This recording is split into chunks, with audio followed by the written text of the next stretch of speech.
बिस्मिल्लाहिर्रहमानिर्रहीम अस्सलाम वालेकुम रहमतुल्लाहि व बरकातुहू। I hope you all will be fine. Allah पाक आप लोगों को ईमान और सेहत की बेहतरीन हालत में रखें। Educators preparation session 2023 test number 8 question number 1 है हमारा। Which of the following noun is an abstract noun. ये जो आपको ऑप्शंस दिए हुए हैं इनमें से कौन सा नाउन एब्स्ट्रैक्ट नाउन है? स्लेवरी, गर्ल, हॉर्स और डॉक्टर।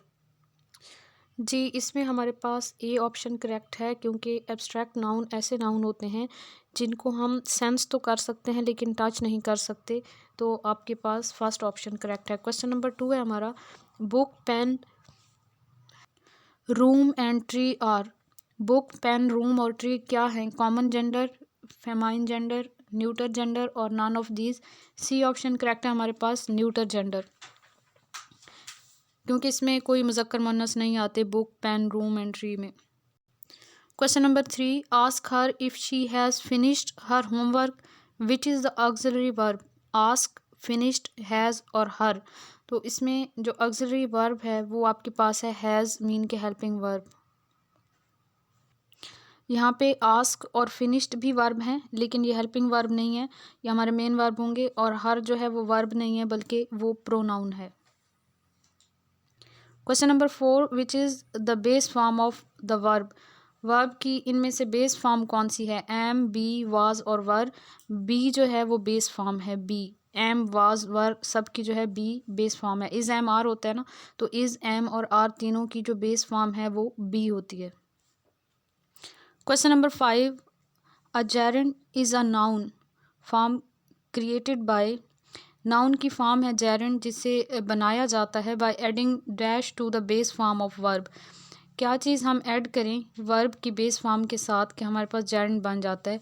तो वर्ब की बेस फॉर्म के साथ हमने आई एन जी ऐड करना होता है। E D, E R T और I N G. D option is correct, I N G. जैसे कि डू है तो डूइंग हो जाएगा, बी है तो बीइंग हो जाएगा। Question number 6, which doesn't take a direct object. कौन सा वर्ब होता है जिसमें जिसको डायरेक्ट ऑब्जेक्ट की ज़रूरत नहीं होती, जिसके बाद जो है वो डायरेक्ट ऑब्जेक्ट नहीं आता सेंटेंस में? तो ये आपके पास जी सी ऑप्शन करेक्ट है, इंट्रांजिटिव वर्ब। मेन वर्ब में भी आता है transitive verb, auxiliary verb. C option is correct, intransitive verb.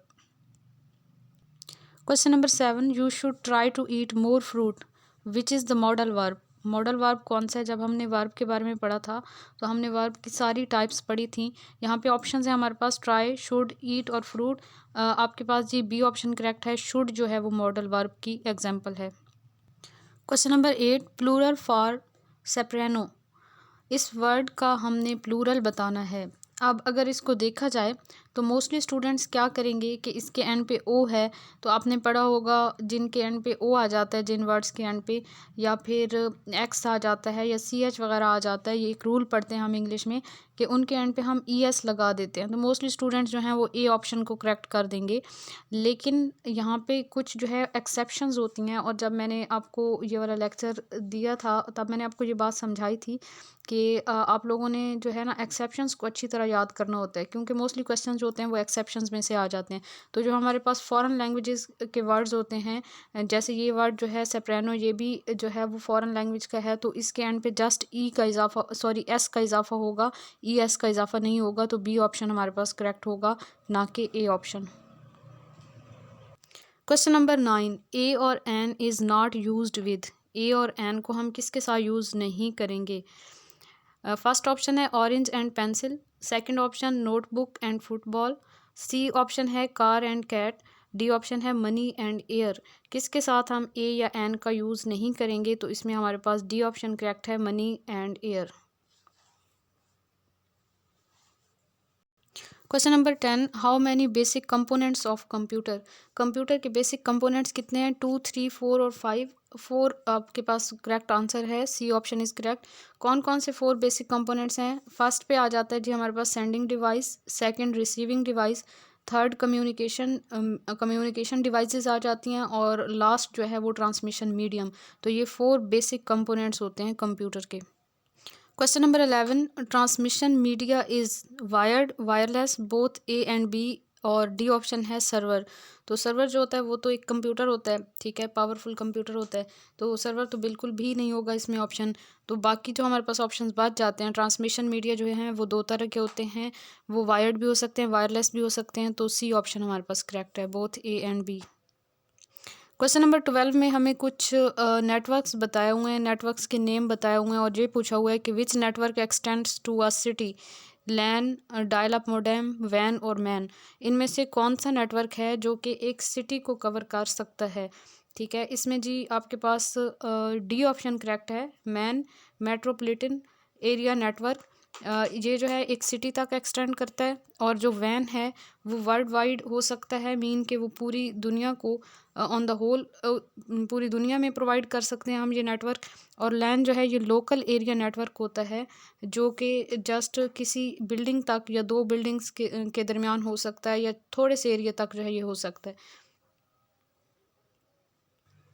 Question number 13, modem perform, dial up modem या मोडेम जो है वो उसका क्या फंक्शन होता है। सबसे पहले तो आपको ये पता होना चाहिए कि मोडेम क्या होता है। मैंने आप लोगों को बताया था लेक्चर में कि जो मोडेम है ये कंप्यूटर हार्डवेयर डिवाइस होती है, जिसका क्या फंक्शन होता है, मॉड्यूलेशन और डीमॉड्यूलेशन दोनों ही काम हैं इसके। मॉड्यूलेशन एंड डीमॉड्यूलेशन मीन कि हमारे पास सी ऑप्शन करेक्ट होगा। मॉड्यूलेशन क्या होता है स्टूडेंट, डिजिटल सिग्नल्स को एनालॉग सिग्नल्स में कन्वर्ट करने को मॉड्यूलेशन कहते हैं, और डीमॉड्यूलेशन कहते हैं एनालॉग सिग्नल्स को डिजिटल सिग्नल्स में कन्वर्ट करना। Question number 14, warm stand for. Computer में जो वार्म लफ्ज़ होता है ये किस चीज़ की एब्रीवेशन है, wrong operation management, right once, read many, word related mistakes और विदाउट रियल मनी। तो इसमें जी आपके पास बी ऑप्शन करेक्ट है, राइट वंस रीड मैनी। ये कंप्यूटर बग्स होते हैं, या जो है कंप्यूटर के जो नुकसानदेह हम कह लें सॉफ्टवेयर्स वगैरह होते हैं। Question number 15, which is decision symbol in flow charts. Flow charts में डिसीजन सिंबल कौन सा यूज़ किया जाता है, रेक्टेंगल, पैरेललोग्राम, डायमंड और फ्लो लाइंस। तो इसमें हम देखें कि फ़्लो लाइंस तो बिल्कुल भी नहीं है, क्योंकि फ़्लो लाइंस को यूज़ किया जाता है डाटा या इंफॉर्मेशन के फ़्लो को शो करने के लिए, ठीक है। उसके बाद जी फर्स्ट ऑप्शन हम देखें रेक्टेंगल, तो रेक्टेंगल सिंबल जो है ये प्रोसेसिंग सिंबल होता है। बी ऑप्शन पैरेललोग्राम, पैरेललोग्राम जो है ये इनपुट या आउटपुट सिंबल के तौर पे फ़्लो चार्ट में शो किया जाता है। फिर आखिरी ऑप्शन हमारे पास बचता है सी ऑप्शन जो कि है डायमंड। तो हमारा यही आंसर करेक्ट है, ये डिसीजन सिंबल के तौर पे फ़्लो चार्ट में यूज़ किया जाता है। Question number 16, in basic programming language dollar sign is used as dash character with dash variables. Basic programming language में डॉलर साइन को किस तरह यूज़ किया जाता है, कहाँ पे यूज़ किया जाता है, और कौन से वेरिएबल्स के साथ यूज़ किया जाता है। तो इसको जी लास्ट में यूज़ करते हैं डॉलर साइन को, और कौन से वेरिएबल्स के लास्ट में यूज़ करते हैं, स्ट्रिंग वेरिएबल्स के। सी ऑप्शन आपके पास करेक्ट है, लास्ट में यूज़ करते हैं डॉलर साइन, और किसके लास्ट में यूज़ करते हैं, स्ट्रिंग वेरिएबल्स के। Question number 17, identify assignment operator. अब आपके पास ऑप्शंस में हैं जी, फर्स्ट पे स्टेरिक का साइन है, B option equal sign, C option plus, D option less than and equal. तो इसमें से असाइनमेंट ऑपरेटर जो होता है वो इक्वल का साइन होता है, बी ऑप्शन हमारे पास करेक्ट है। बाकी आप लोग याद रखिएगा कि कहीं पे भी अगर क्वेश्चन आ जाता है तो जो स्टेरिक साइन है और जो प्लस का साइन है ये अरिथमेटिक ऑपरेटर्स होते हैं, arithmetic operators A and C, asterisk and plus arithmetic operators होते हैं, और जो लास्ट वन है less than and equal to ये रिलेशनल ऑपरेटर होता है, रिलेशनल ऑपरेटर रिलेट करने के लिए। Question number 18, in MS Excel functions can be inserted from which tab. Functions को हम कौन से टैब से इंसर्ट कर सकते हैं। ए ऑप्शन आपके पास है formula tab, B option home tab, C option clipboard tab and D option active cell tab. तो इसमें जी ए ऑप्शन करेक्ट है, फार्मूला टैब से हम फंक्शंस को इंसर्ट करते हैं।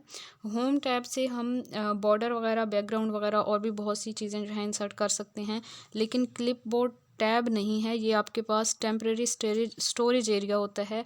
और एक्टिव सेल भी टैब नहीं है। एक्टिव सेल की क्या डेफिनेशन होती है, एक्टिव सेल जो है वो एक ऐसा सेल होता है जिसको हम सेलेक्ट कर लें, मीन के सिलेक्टेड सेल को हम एक्टिव सेल कहते हैं। Question number 19, which shortcut key is use to insert current date in MS Word. Current date अगर हमने MS वर्ड में इंसर्ट करनी हो तो कौन सी शॉर्टकट की हम यूज़ करेंगे। इसमें आपके पास जी ऑप्शन है, फर्स्ट ऑप्शन है Alt+Shift+D, second option Control+Shift+D, third option Control+Shift+D, ये सॉरी सेम हो गया।